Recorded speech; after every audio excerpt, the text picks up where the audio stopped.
Welcome back to the Corner of Story and Game, your podcast where narrative meets design. I'm your host, Gerald Ford, and today I'm delighted to once again be joined by David Gallaher, an award-winning writer and game designer whose work spans comics, video games, and live immersive experiences. Most recently, David launched Creatures and Cocktails, an immersive D&D style event in Lynchburg where players sip signature cocktails, or mocktails, roll dice, and dive into cinematic adventures. We're going to dig into how David is translating his skills from video games into these live experiences, and what that tells us creators about designing for presence, community, and story. So, let's get into it. David, thanks for coming back. Thank you so much for having me. It's great to be here. Again, you came back. I'm surprised you returned. Well, I first of all love being here. I think you're a fantastic host, but also, I love talking about the story. So thank you for having me back. Wonderful. Well, I want to hear about this new thing you're working on, and we're going to get into it. But just to catch us up, people want to hear your origin story. They can go back and listen to the last episode. But just to catch us up with what's happening in your life, what's been going on lately? What's happening? What's caught your attention? Well, recently, for those who don't know, I'm a Parisian narrative designer, and I recently relocated back to the States to deal with some family stuff. And I recently developed this program for the Academy Center of the Arts down in Lynchburg, Virginia, called Creatures and Cocktails, where we blend theater, immersive role-playing game design, alcoholic beverages, and create like a fun, immersive experience. And we've been running it since July of this year, so it's been a hoot to sort of develop, and it's kind of like an immersive D&D experience with like huge crowds. So I'm excited for that. That sounds like a blast. I mean, you spent your career in video games and comics, two very screen-based, interactive or at least storytelling formats. What made you think, hey, what if I build this into something in a physical space? What made you make that leap? Well, I think in part it was, I like what I mean, theater was sort of like my original goal as a kid. Like I went to the Visual Performing Arts School in Frederick, Maryland, to really sort of study dramaturgy. And even though I eventually like changed into going to comics, there was something about the principles of theater that I've always loved, and so many of the tools that we use in theater, down to how you write a play. So many of those tools really assisted me in how I block comics or how I block combat in video games. So thinking about how a body moves in the space, I think is really, really important, and how bodies interact with each other. That's really the premise of anything you see on stage or television or in comics. So then thinking about how we could do a little bit of that and create sort of black box style stages that give the impression of a fully realized environment while still using a little bit of props, but still create that immersive experience with like tea lights and really creating this level of intimacy. It was something I thought, like, we have a venue in Lynchburg called the Music Hall, or 722 Music Hall. And there was that space wasn't really being used. And I thought, well, wouldn't it be great to make this up as a tavern and bring sort of this weekly immersive event to downtown Lynchburg, which is not known for its immersive theater experiences. So there was just an opportunity to do something that didn't just create this, group tavern experience where we're having like 80 to 100 people a night, everybody sitting at different tables and sort of learning how to play Dungeons and Dragons while simultaneously sort of creating a premium experience. Like the cost to entry to our events is $5, and we have popcorn and we have drinks and we have tea lights and we have like an immersive theater projecting like Dungeons and Dragons cartoons or whatever. And we have like a full Spotify playlist of bardcore inspired songs. So, but when you walk in, you feel totally different, and people are coming cosplayed in outfits dressed as elves, and we create our own custom character sheets in a way that makes it really approachable for people who've never played Dungeons and Dragons before to understand what it's all about. So we create these opportunities to lower the barrier to entry. So many times people hear of Dungeons and Dragons and they think, well, I don't really know if I'm into that. But literally we give like a little introduction about what it is and how it's really improv with rules. It's no different than playing cops and robbers with your brothers or your sisters, when you're a kid. And, like everybody has their own different abilities and we really go into that. And so at all the adventures that we run are adventures that I've handwritten specifically for the groups that we're doing. So it's not just that you all meet in a tavern. We're saying like you are all vet techs at a animal shelter for wayward mythological beasts, or you all have, so we're all finding you're all bakers baking things for the king and his sacred fish was stolen. So we're finding these opportunities to find commonality, not with the larger mythology of Dungeons and Dragons, but commonality within like we all work together. We're all coworkers. We're all librarians, and all the left-handed books have eaten all the right-handed books, and it's totally destroyed our library. So we're trying to think of like fun, whimsical, almost Terry Pratchett like opportunities to say there's still wonder, there's still excitement. We lower the barrier to entry. We create the opportunity to say, this is play. And for 3 hours, we're just going to be silly and we're going to eat popcorn and we're going to have candy and we're going to have some cocktails that are themed by the adventure at any given night. And we're also going to really sort of make sure that we include you along every step of the way. And even when people come in, they are all given, like our doors open at 6:30 and the event starts at like 7. But in that 30-minute window where people are still coming in, we say, sign up for the adventure that most appeals to you, but also here's a crossword puzzle or here's something to color. And those things that you crossword puzzle solve or you color also become keys to the adventure. So every adventure, even though it's specifically written, is totally different from every other adventure. So for example, we had bakers making their own, like designing their own baked goods. And somebody was like, here are nat 20 rolls and like cinnamon rolls that when you eat them, you score a nat 20. Or here's E2 creme brulee. When you eat it, it stabs the enemy. So like leaning into puns and silly stuff and just letting people feel young at an approachable price that just becomes fun and silly. And I think that, like it's really great to sort of structure experiences that lower the barrier to entry, but also that are well received. And you can watch as people feel more comfortable, how their inhibitions lower and how they feel more free to be who they want to be in a space that feels safe, in a space that feels welcoming. So we really practice, the ideology of radical welcome.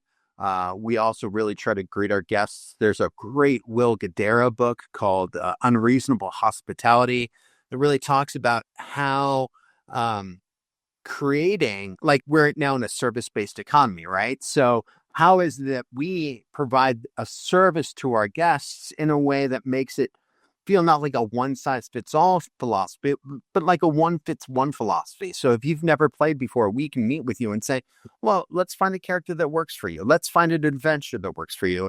And let's like really work to find that commonality on an individual basis to make you feel welcome. And a lot of ways you see that in video game design, or you see it in comic books, where comic books used to have like a little summary page and say, oh, if you've missed this issue of Spider-Man, here's a little recap. This is what you need to know. Peter Parker was bitten by a radioactive Spider-Man.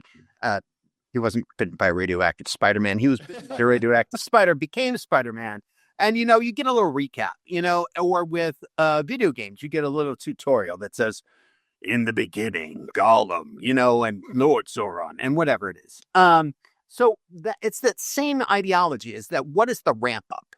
Like, what is the ramp up? And if you like it where we do it, where we try to create like a premium experience for a low cost, go play Dungeons and Dragons with your friends. Go um, get your friends tickets to our next event, or go get somebody a Dungeons and Dragons box set for the holidays, right? But our goal is to sort of create an experience that, especially since the world feels more and more divisive, how is it that we can put the real world aside and focus on building fictional worlds that people can live in and be happy in and find commonality in? And then maybe in a bigger, more esoteric sense, we can find commonality on the bigger issues. I love that. The whole thing sounds like a blast. That sounds incredible. Well, to get into some of the crunchy fun stuff, when you're designing an experience like this, were there tools, techniques, learnings from your video game, from narrative and design background, or even just like one that really came in handy kind of thing? I think for us, like what we had to do was we had to look at where are we parsing down information overload. So frequently, when you play a new game, not so much like Super Mario Brothers or whatever, but when you're playing some narrative heavy games, especially in a like one in a sequel, right? Like Assassin's Creed 35 or whatever it is, you don't necessarily know the entire backstory. You're coming in ill prepared for all of the lore you know that you're going to eventually be subjected to. So one of the things we looked to do was, what are the key abilities here? So if say you're playing a fighter, right? What is absolutely essential for a fighter to have? And what are the things that we can just kind of parse away? Like what you don't, it's not really essential that fighters get these extra abilities when we're trying to teach people just the basics of how to hit or how to defend.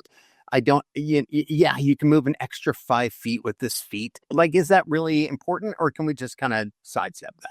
So what we did was we looked at what are the core things that we absolutely need. They're absolutely essential. And you see that all the time when you're watching like a Marvel movie, right? Or like a good example is like the new Superman movie, right? They focused on Superman's key abilities, and they didn't say, well, Superman also in 1956 had this weird power from, Right. So we really looked at what are the 3 to 4 key things you need to have that set you apart from a cleric or set you apart from a paladin. And we focused on those. We made individual character sheets that like built them in Canva, but also said, like sometimes all the stats can run together. So we made individual, almost more icon based character sheets that said like strength. So here's a muscle, agility, and then defined what each of those traits were. So like one of our favorite things is we use the tomatoometer. Like strength is how many tomatoes you can lift, and agility is how many tomatoes you can dodge, and endurance, I mean, poison tomatoes you can need. Intelligence is tomato is a vegetable. Wisdom is what can I make with a tomato? Like salsa. Or like tomato soup cake or whatever. And then charisma is how many tomatoes you can sell to a tomato farmer, right? So we kind of look at that and sort of create that conversation. Like this is what this is about. And really we looked at how would you explain this to, I mean this very gracefully, but how would you explain this to kindergartner, right? So we've had kids as young as 8 and grown-ups as old as 80 come in. So we have to think about what is the commonality in the language we're using. How is it that we're using character sheets that are really simple to understand? And a lot of that is sort of KISS ideology, right? Keep it silly, simple, or whatever. Keep it stupid or whatever. But that KISS ideology, like what is it that is super easy to understand, and where is it that we're giving people more than just like, oh, you hit something, like how are we making it creative and how are we making it fun? So we parsed it down, really not dramatically, but we streamlined it a lot and said, is this superfluous information? And a lot of that you see in even when we were doing Ubi stuff, like in designing characters. We wanted to make sure that there was enough nuance that you felt like you were actually upgrading to something. But you don't want all the guns to look the same. You don't want all the weapons to look the same. So you want to give everything its own personality. You want to give everything its own sort of flavor and feel. And by minimizing choices, you reduce choice paralysis, Mhm. and so if we give people a couple of choices and let them choose, they're not dramatically overwhelmed, because that's what we want to do. We want to reduce the feeling of being overwhelmed. A great example is like back when video stores were a thing, right? You would walk into a Blockbuster Video and you'd be overwhelmed by the wall of like all the new releases, and then you'd walk in being like, oh, yeah, I want to rent a movie tonight, and you'd be like, I don't know which one, because I'm barraged. But so we really looked at ways that we could reduce that risk, and whether you're a beginner or you're a veteran or you're a family or you're a couple or whatever, we wanted to make sure that there was an opportunity for everyone to play without feeling bombarded by information. Very cool. Very cool. And we don't lean heavily on pre-established Dungeons and Dragons lore. So there's never a time where you're like, oh, do I really need to know who Vecna is or Strahd is or whatever? No, this is more like trust exercises with a bunch of strangers, you know? Very cool. But it's still built on 5th edition D&D kind of framework? It's absolutely built on 5th edition Dungeons and Dragons framework, but much more like um you're a party of kindergartners, or like Cool. yeah, and so that idea of like, yeah, we shared commonality, and you don't need to necessarily know what an Aarakocra is in order to play a winged character. You don't necessarily need to know the origin of the Gith Yankee. I mean, we'll make a Gith Yankee available if you want to play one, but you don't need to know the origin of the Gith Yankee in order to, or like, oh my God, our ancient people of the Drow have been persecuted for so long. No, just like, you're a dark elf, whatever. Like, it's fine. I think people by osmosis have learned a lot about what Dungeons and Dragons is, and you can add it through narrative and through flavor text, like anything else you want. But yeah, this is just, I compare this kind of, obviously it's 5th edition mechanics, but I parse it. I not I parse it, but I think of it more like the red box with complexity. So the very simple first, like Dungeons and Dragons, where you get to play like a half elf, an elf, a bar, So I think of it sort of with that approachability in mind, but with layers of 5th edition, that same rule set, but just a little bit more slim and approachable. Very cool. Well, you mentioned what you brought from your narrative and your design experience. I'm curious about the comic book side. Was there stuff from comics that became applicable here? Yeah, so what we do is a lot of what we do in building the characters. It's me and my executive producer Alistair Barrett. What we do is we think a lot about archetypes and what a good team dynamic is. So we'll have players. All the characters are pre-generated, and all the adventures are. Players come in, they sign up for adventures, and then on the table are all these different folders. And they get to choose, they get to look at the character sets, but there's also like a little bio that either Alistair or myself have written saying this character's like this. So we find that balance of like archetypally, like we have two sisters. One is named Falala, who is a bard harpist, and the other is La Di Da, who is a bard dance instructor, right? And so we kind of like look at, these two are twins, or these guys are, they're a couple, or these people are, father and daughter. So we're looking at archetypes that make things kind of interesting. Sometimes we go a little silly. Again, very Terry Pratchett, like when we did, guys all worked and like guys all worked on a pink pony farm. We're all raising pink ponies, right?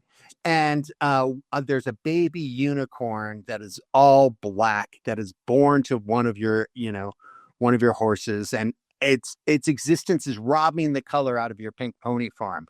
Well, how are a groomer, a manure scooper, like the guy who makes the horseshoes. How are you guys all going to come together to figure out how to save the color in your farm right before the queen, who inaugurates all the pink ponies, comes to, decide whether or not she's going to whatever. But oops, I'm sorry about that.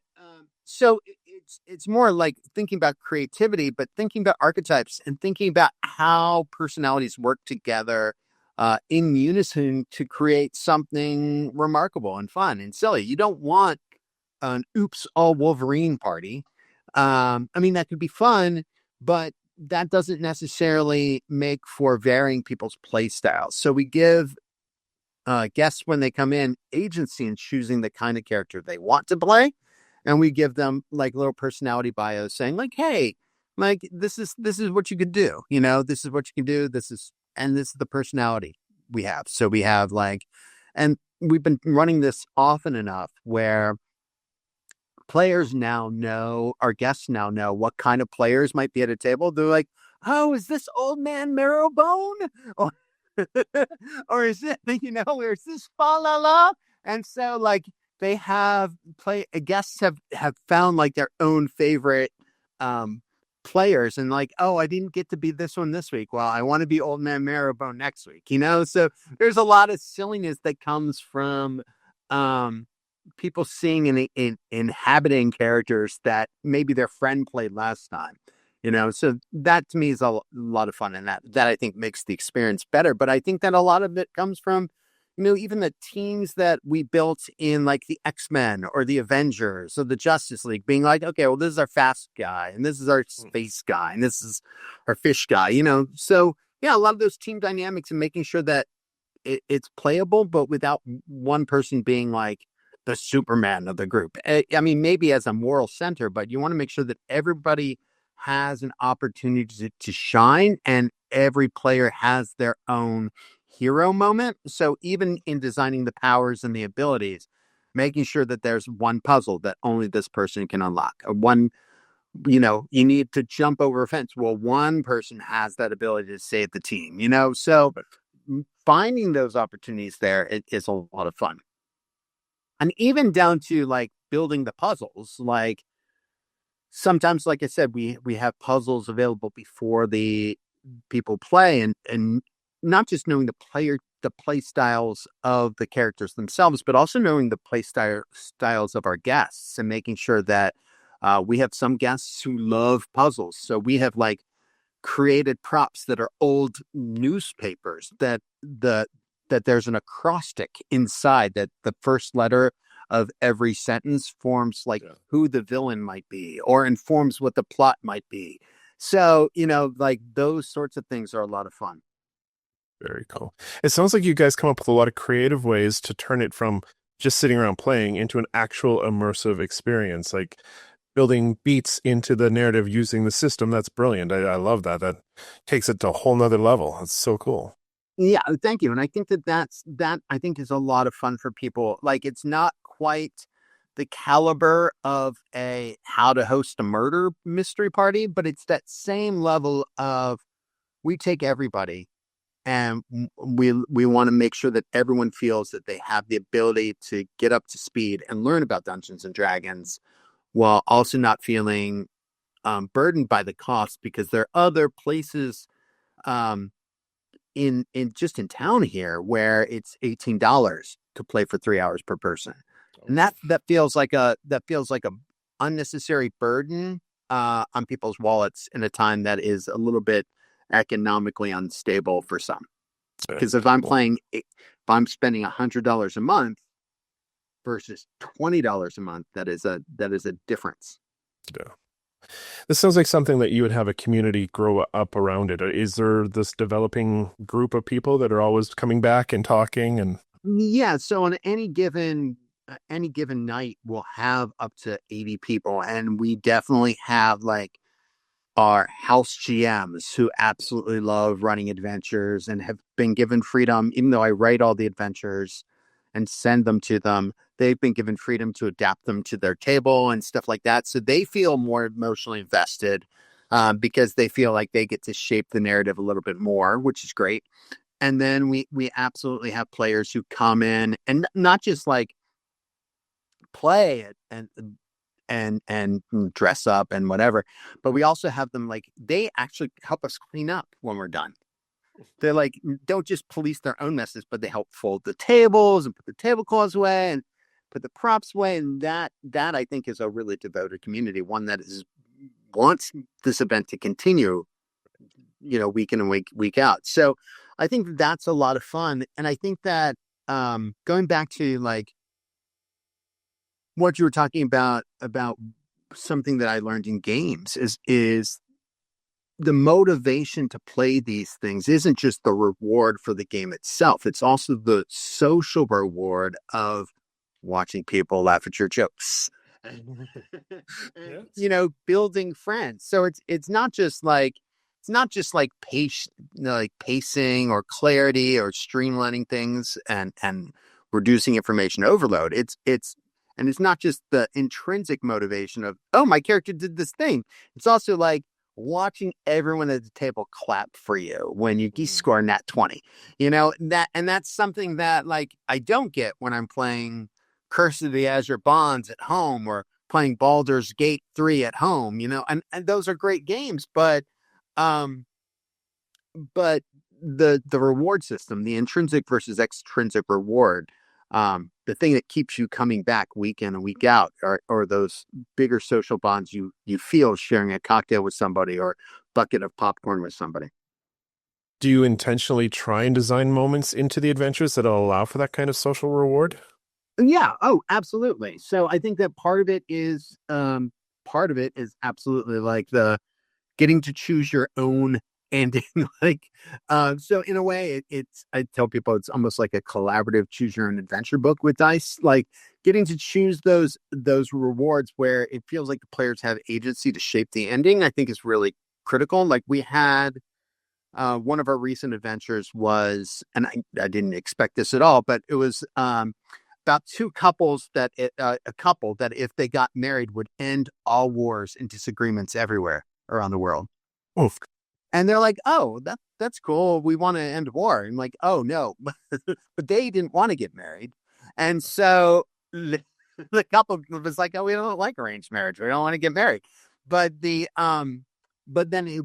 players had to decide, well, if all agreements were like if everybody agreed with everybody all the time, is that really free will? And so then they were like, I guess like if all war everywhere is ended, like so you get to see them. So we ran the adventure with one group and they're like, yeah, they got married and there's no war and everybody's happy. And then we ran the group with another one and they're like, nope, they're not getting married. In fact, these guys are going to go form a throuple in a vineyard somewhere. This woman is going to go marry her best friend. And if there's war, there's war, but at least people have free will. But I was not expecting like there to be like a throuple end. But the players felt so rewarded because they got to shape the ending collaboratively, and that's an ending that they earned. And even with we did, I think I mentioned we did one adventure where everybody works in a rescue shelter, right? And we had pre-printed like employee of the month at the end of the adventure, pre-printed employee of the month certificates for every player, a little circle for them to draw their character in it, and everybody got to take that home. Aw. And it's not just that they get to do those fun things. It's also at the end of the adventure, the stage that Alistair Barrett designed allows people to pose against the backdrop of the set with prop weapons and stuff like that. So it's a lot of fun to be like, in a way, like sort of like when you beat an escape room, you're posing with the signage, and, Yeah. and that becomes something that people will enjoy because they get to put it on Facebook, the Instagram, or whatever.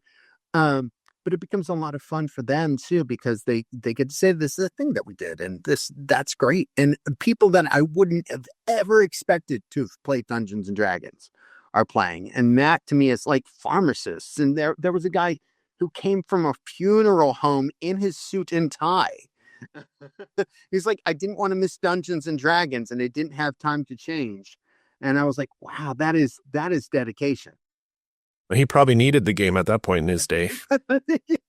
Yeah, came from start funeral home, and he was so Yeah. like so. But the way I described it is like here, everyone gets to be the hero of the story, whether the story deserves them or not. Yeah. And that to me is fun. And there's a lot to be said about co-authoring an experience together. Like one of the reasons why people enjoy The Sims so much, right?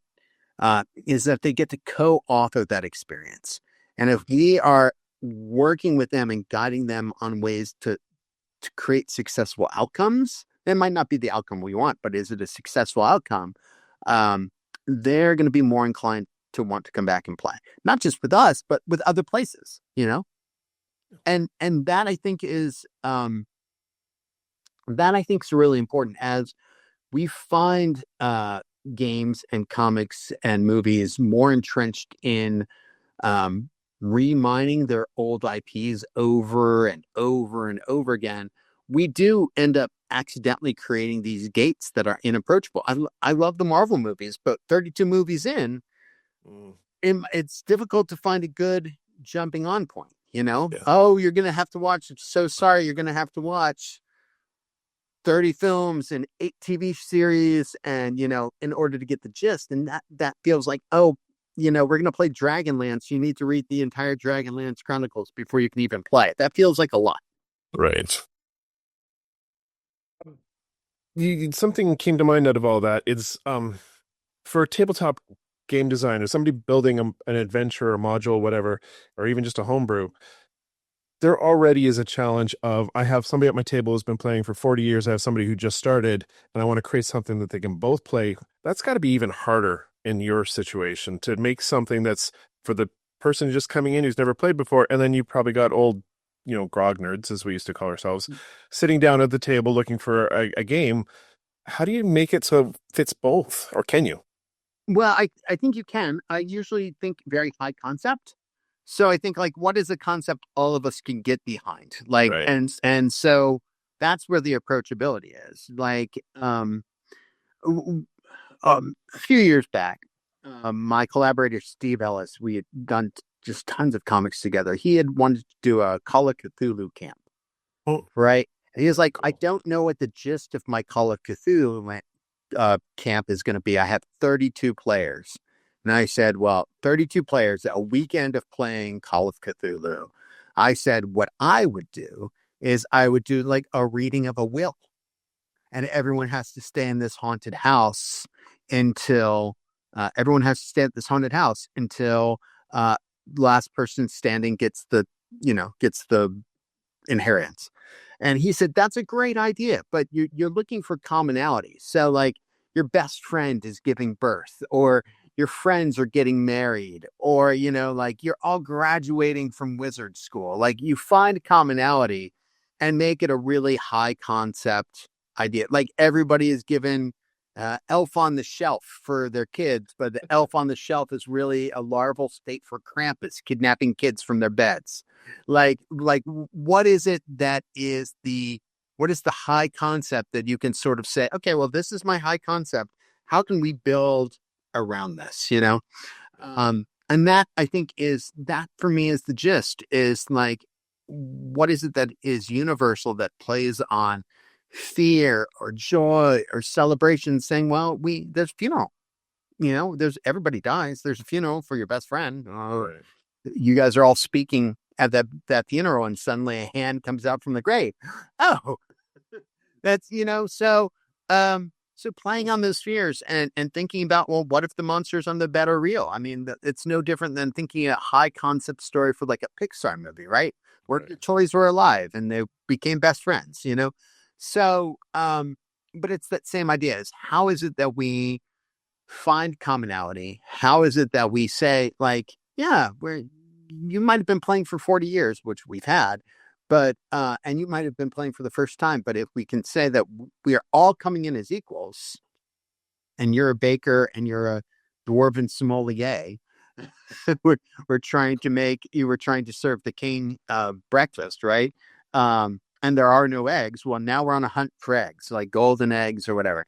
Um, so that kind of stuff becomes fun, especially if you again couch it in I like to say sort of like um, tongue-in-cheek humor that you might find in like the old Tick cartoon or Terry Pratchett or any number of like really whimsical, fun, um, almost like labyrinth, like a Muppet meets the Muppets kind of humor. Like it's silly, it's foppish, it's almost a little swashbucklingy, but the consequences aren't as grave, and you don't need to. I mean, yes, they're silly and they're serious, but also like if we give everybody an opportunity to show that you might lose a dice roll, but you're not going to fail playing the game.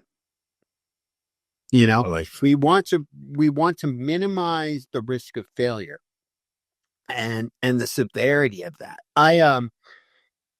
I there's a game that I worked on. I'm not going to give too many details about it, but there's a video game that I worked on. Um, and I received it and I got my comp copy because I was a dev on the game and I was so excited. And I had like the development shirt and I had all the swag that they gave me from working on the game. It was so exciting. And then I went to boot the game up, and I only played the game once because I couldn't survive like the first 5 minutes of the game, and I booted it up again. And I'm like, I wrote this game,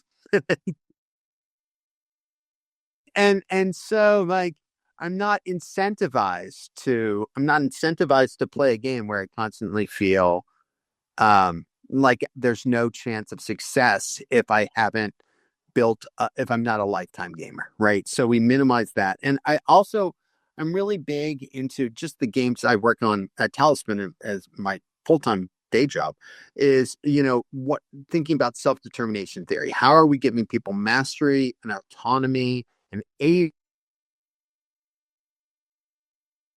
where's there an opportunity to use a skill until they develop mastery? Where's an opportunity for them to explore on either a golden path where everything feels wonderful, or on a garden path where you need to like where you accidentally trip over rocks or whatever, but still giving them opportunities to succeed where um, they can learn a skill, adapt, learn a skill, adapt, learn a skill, adapt until they've developed mastery.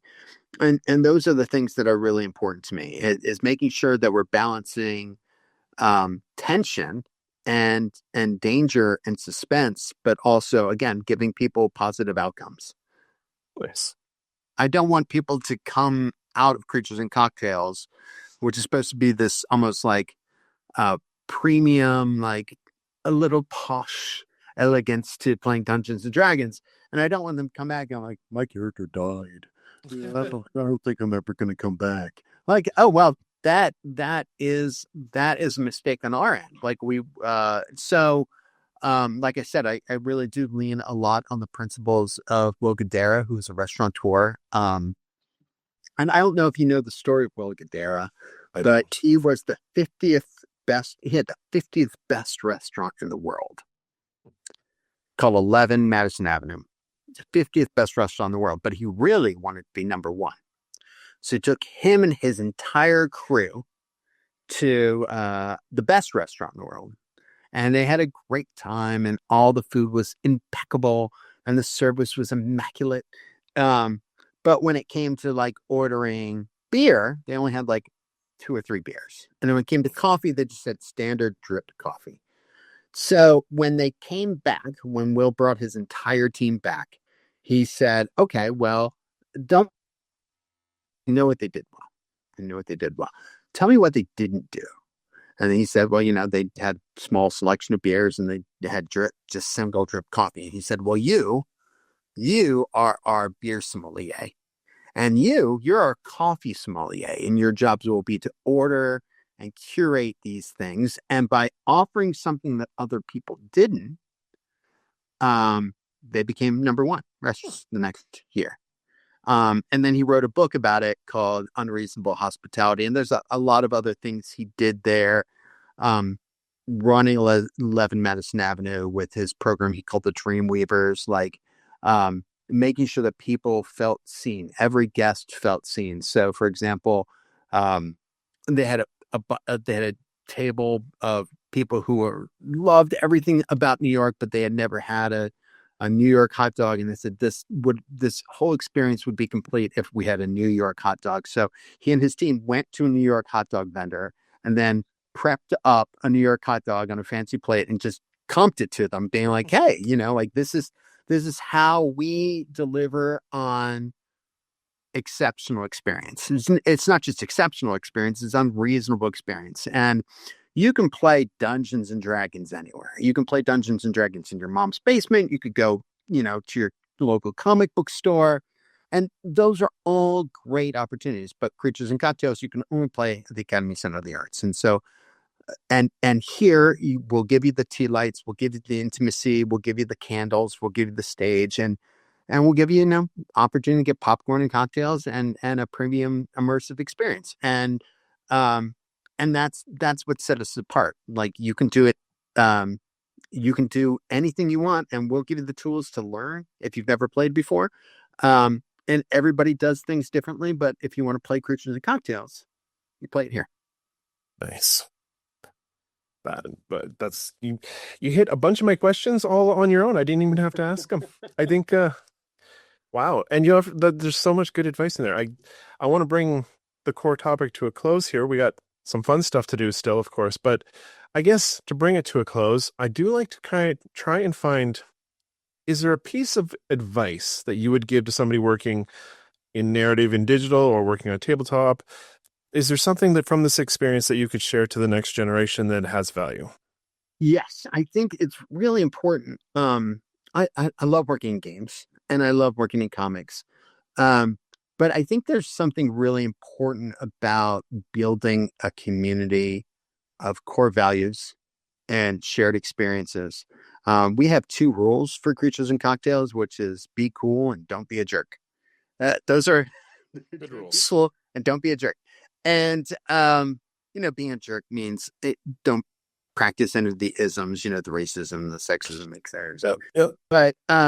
but we have two rules, and our goal is to really make sure that we are creating boundaries around those two rules and creating community that says, this is what we believe in. These are core values. And building an environment where people feel seen and feel heard. And I think that whether it's around Creatures and Cocktails or whether it's around your favorite anime or your favorite manga and you're building a manga club every Monday, building something around those shared values where the commonality is not just the topic, Dungeons Dragons or Neon Genesis Evangelion, but around this is what we believe and this is why we want you here, and you feel seen and that you feel listened to and you feel understood. Those to me are the core values that drive people home. I think Simon Sinek, who is a sort of a business guru, um, and has written just a ton of great books like Leaders Eat Last or Start With Why. He says people don't buy what you do, they buy why you do it. And if you come to it with that philosophy, like everything we believe at Creatures and Cocktails is that people, no matter who you are, if you enter this door, you have an opportunity to play. We don't care where you come from. We don't care what you know. But you have an opportunity to sit at this table. And if our table's too short, we'll build a bigger table for you. That philosophy, I think, is really important. And I think when it comes to community building, coming at it with that intention, um, and being so deliberate about what it is you believe and how it is you're going to take care of your guests, I think that is really critical. And so I don't care if you're running a Discord community for game devs or whether you're running, like I said, a Monday manga club. That ideology, I think, will really lead you through it. Love it. There's some value right there. Thank you, friend. You're welcome. Well, I'm gonna close the core topic there, but I want to move on. I usually ask a philosophical question, but I've asked you it before, so I had to come up with a new one for you. So let me rack my memory here. Okay, so here it is. It's kind of fun. When you're sitting behind the screen at a table and you're GMing a game, you slip into a flow state and you're there, you're doing your thing. What does the experience of running a game in that state, what does it teach you about life outside the game? How does running a game impact who you are as a creative outside of the game space? Well, I think that some of it, in order to get into that flow space, comes with being prepared. Hmm. So, like when I am GMing Creatures and Cocktails game, I already know who the players are and I already know the outcome I want to go to. So I help reverse engineer from that outcome. So, or a retrocast, as it were. I'm here. How do I need to get to here? Right. You know, how do I work? How do I think backwards? We want everyone to have a happy ending. Well, what does that look like? Does that mean beating the dragon, removing the curse? You know, marrying the husbands? Whatever it is. So I think backwards from there. And if I know what those tools are, what those resources are, what the things at my disposal are, it makes it easier for me to do that. And so when I'm in a flow state, I try to bring those same tools to what it is I do in narrative design, which is having structure and working backwards and mind mapping out. So you have a pool of resources. Great. Do you need to draft more resources? Great. Do you need, add a secret tunnel here that you didn't have before? Great. But knowing what that is, knowing your terrain, knowing who your players are, also knowing sort of who you can trust and giving people transparency, but also giving them the opportunity to co-author what is next. Nice. One of my favorite, my brother Daniel, my younger brother Daniel, is just such a great GM. And years ago, like 10 years ago or so, whatever, he ran a game of 13th Age, which is like an offshoot of Pathfinder. And it's fantastic great game. But one of the things that I loved about how he ran the game was like, you guys come to a crazy town. What does it look like? And you went around the table and added every element to. So, okay, so in a way it felt like a exquisite corpse kind of storytelling where we do like rounds around the table saying, we saw a big ugly shack that was made with fingers, and all those fingers had nails, not fingernails, no real nails. So like everything became a little bit more elaborate, but giving people the opportunity to have authorship gives them an opportunity to have ownership over the experience.